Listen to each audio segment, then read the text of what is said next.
Just to follow up on what Walid was said, and I think there's a word that you described, Garnett, which you said liberalization. I think reform is something that has to be holistic, and it has to be, include political reform, and it has to be inclusive of all parties where people have a say.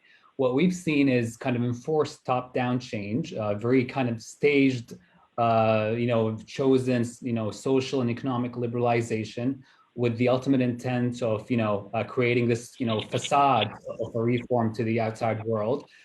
You can't allow women to drive, and a week before that, you go and jail and torture the figures that have campaigned for female, driving since the early 90s. That's just contradictory. You should have received them in your diwan and given them their first driving license.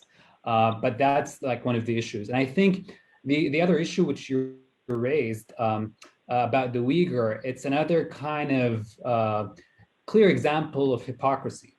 You can look at Saudi Arabia, where it's probably the de facto leader of the Arab and Muslim world in virtue of hosting Mecca and Medina, the holy shrines, and the economic power.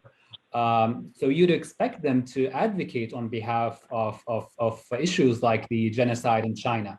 However, you see Mohammed bin Salman, who looks only at his own kind of interests, going to China in the aftermath of Jamal Khashoggi when he was facing pressure in the US, and saying on the record to Chinese journalists that, what's happening in Xinjiang is basically an issue of Chinese national security.